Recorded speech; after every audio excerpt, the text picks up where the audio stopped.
தமயந்தி சீரியலில் இப்போ ஒரு அட்டகாசமான எபிசோட் வந்திருக்கு. ஸ்கிப் பண்ணாமல் ஃபுல்லோடையும் கேளுங்க. அதுக்கு முன்னாடி இந்த வீடியோ பிடிச்சிருந்துச்சுன்னா லைக் பண்ணி பாருங்க. ரொம்ப பிடிச்சிருந்துச்சுன்னா சேனலுக்கு வந்து சப்ஸ்கிரைப் பண்ணி கண்டினியூஸாக ஆதரவு தாங்க. நம்ம தமயந்தி வந்து இல்லாத விஷயத்த வந்து நம்பவே முடியாமல் ஏதோ பூஜையெல்லாம் பண்ணிட்டு இருக்காங்க. அப்பன்னு பார்த்து நலன்ட்ட வந்து பேசுகிறாங்க. தமயந்தியோட நினைவுலேருந்து கொஞ்சம் கொஞ்சமாக வெளியில் வரணும்னு சைலஜா வந்து பேசிகிட்டு இருக்காங்க. அந்த இடத்துல நான் சொல்கிறதெல்லாம் உங்களுக்கு தப்பாக இருந்துச்சுன்னா மன்னிச்சிருங்க.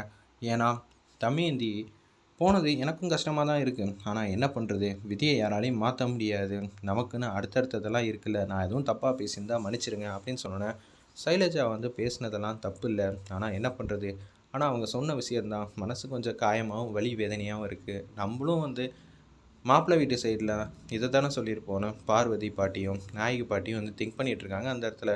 அப்போன்னு பார்த்து நலன் வந்து முதல்ல வந்து தமயந்திக்கு புடவையெல்லாம் வாங்கி கொடுத்தாங்கல்ல அந்த ரெசிபியை கண்டுபிடிக்கிறதுக்காக, அதை யோசிச்சு பார்க்குறாங்க. அதுக்கப்புறமேட்டுக்கு காதுக்கு வந்து தோடு, கழுத்துக்கு செயின், பேங்கிள் இதெல்லாம் வாங்கி கொடுத்தேன்னு நினச்சி பார்த்துக்கிட்டே இருக்காங்க. அந்த இடத்துல ரொம்ப ஃபீலிங்காக வந்து நினைக்கிறாங்க. அந்த ஓனரை பற்றி தெரிஞ்சுக்கிட்டது, அப்புறம் நான் இல்லை பாஸ் இந்த மெஸ்ஸுக்கு ஓனரு அப்படின்னு சொன்ன விஷயத்தை எல்லாம் நினச்சி பார்த்துக்கிட்டே இருக்காங்க. அப்புறம் தாலி கட்டியிருக்காங்க. சுப்பிரமணிகிட்ட வந்து மாதம் வந்து பேசினது நலனுக்காக.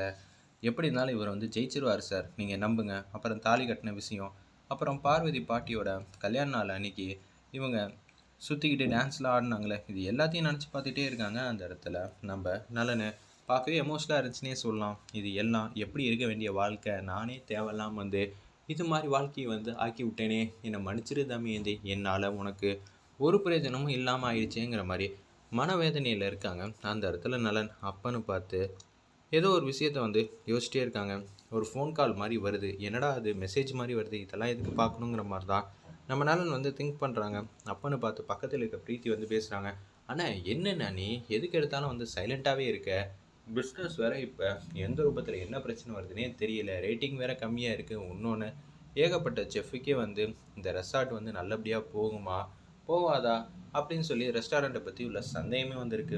என்னென்ன நீ இப்படி பண்ணிக்கிட்டு இருக்கேன், மெஸ்ஸு எதுவும் பிரச்சனையாக இருக்க போது, அதையும் தானே நம்ம நல்லபடியாக வந்து பார்த்துக்கிட்டு இருக்கோம், 20 ரூபாய்க்கு தானே சாப்பாடு வந்து போடணும்னு சொல்லியிருக்காங்க, ஏதாவது பாருண்ணே அப்படின்னு சொல்லும்போது காற்றின் மொழியிலேருந்து நோட்டிஃபிகேஷன் வந்திருக்கு. அந்த இடத்துல என்னடா அது, இது எப்படி பாசிபிளுங்கிற மாதிரி யோசிக்கிறாங்க. அண்ணன் இப்போதைக்கு இந்த ஹால்லேருந்து எதுவும் சொல்ல வேணாம், நம்ம தனியாக போய் கேட்கலான்னு சொல்லிட்டு பிரீத்தியும் நம்ம நலனும் மாடிக்கு வந்து கொடுக்கணும் போயிட்டுருக்காங்க. என்னது இவங்க 2 பேரும் தனியாக போகிறாங்கன்னு சொல்லிட்டு மாதவியும் அவங்க பொண்ணு ஆராதனாவும் ஒரு ரூமுக்கு வந்து போகிறாங்க.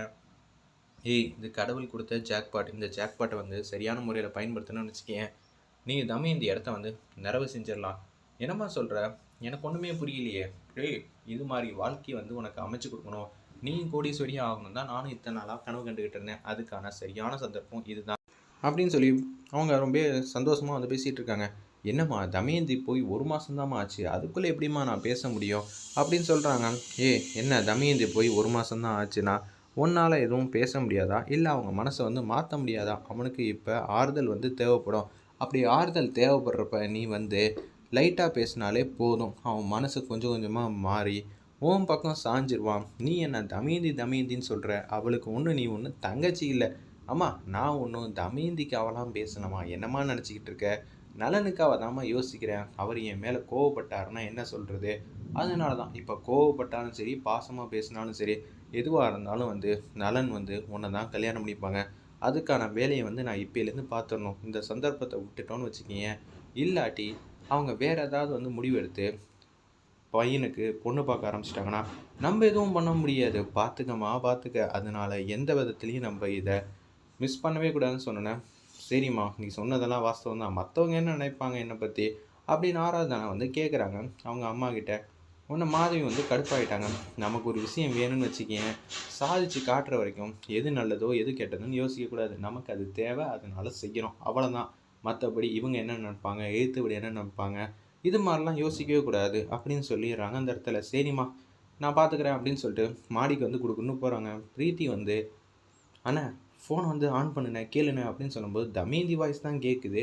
எப்படிண்ணே தமயந்தி இப்போ வந்து பேசிகிட்டு இருக்கா, எப்படி இதெல்லாம் பாசிபிளுங்கிற மாதிரி தான் யோசிக்கிறாங்க அந்த இடத்துல நம்ம பிரீத்தியும் நலனும். அதே மாதிரி தான் ஆராதனா வந்து மாடிப்படி மிட்டில் நின்றுக்கிட்டு இது எல்லாத்தையும் கேட்குறாங்க. அடே பாவி, இப்போ தான் வந்து நலன் மனசில் நான் இடம் பிடிக்கலான்னு சொல்லி போனால் நீ வந்து இங்கேயும் வந்து குடைச்சல் கொடுக்குறியா, என்னங்க எப்படி நல்லா இருக்கீங்களா, இந்த வீடியோ வந்து நான் ப்ராட்காஸ்ட் பண்ணுறப்ப நான் உங்களை விட்டு ரொம்ப தூரம் இருப்பேன். ஏன்னா மெஸ்ஸை வந்து ஏச்சியாட்ட கொடுக்கணும்னு நான் முடிவு பண்ணிட்டேன். கொடுத்ததுக்கப்புறமேட்டுக்கு நான் உங்ககிட்ட சண்டை போடலாம் மாட்டேங்க. ஏன்னா இத்தனை நாளாக நம்ம சண்டை போட்டதே கேள்விக்குறியான சண்டை தான். நீங்கள் தான் என்ன ரொம்ப நாளாக வந்து தேடிக்கிட்டு இருக்கீங்க. அந்த பொண்ணே நான் தான் நீங்கள் சொல்லியிருக்கீங்க. அதனால தான் நான் இந்த வீடியோ வந்து ரெக்கார்ட் பண்ணிக்கிட்டு இருக்கேங்க. இந்த வீடியோ மட்டும் இல்லை, இது மாதிரி 10 வீடியோ வந்து இப்போ உட்காந்து ரெக்கார்ட் பண்ண போகிறேன்.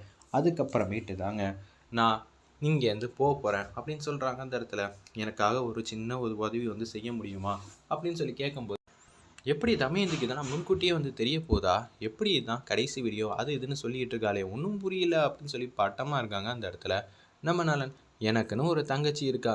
நாங்கள் வந்து ட்வின்ஸு. ஆரம்பத்தில் வந்து ஒருத்தவங்களுக்கு குழந்தை இல்லைன்னு சொல்லிட்டு எங்கள் அம்மா வந்து அவங்கள்ட்ட வந்து தத்து கொடுத்துட்டாங்க. அதுக்கப்புறமேட்டு அவங்க துபாயில் வந்து இருந்தாங்க. எங்களுக்கு கான்டாக்ட் வந்து பெருசாக இல்லை. அதனால் நீ என் தங்கச்சியை வந்து கண்டுபிடிக்கணுங்க. உங்களோட இன்ஃப்ளூயன்ஸ் மூலிமா நீங்கள் கண்டிப்பாக வந்து கண்டுபிடிக்கலாம். அவங்க பேர் டீட்டெயில் எல்லாம் சொல்லிகிட்டு இருக்காங்க. என் தங்கச்சி பேர் வந்து அஞ்சலிங்க. நானும் வந்து ஏகப்பட்ட முயற்சி பண்ணி கண்டுபிடிக்கலான்னு தான் பார்த்தேன். ஆனால் கண்டே பிடிக்க முடியாமல் போயிடுச்சுங்க. என்னை மன்னிச்சிருங்கிற மாதிரி ஃபீல் பண்ணி வேதனை பண்ணி அழுகுறாங்க. அந்த இடத்துல நம்ம தமயந்தி என்னம்மா அது இப்படி பண்ணிகிட்டு இருக்கான்னு சொல்லி ஃபோனை வந்து கட் பண்ணிடுறாங்க. கேட்டு முடித்த உடனே இதை என்னால் நம்பவும் இல்லை. அவளுக்குன்னு சொந்தமாக தங்கச்சி இருக்கேங்கிறா. அஞ்சலி என் பேர் எப்பட்றா கண்டுபிடிக்கிறது? துபாயில் இருக்காங்களாமே. தமயந்தியோட கடைசி ஆசைங்கிற மாதிரி சொல்லியிருக்கா.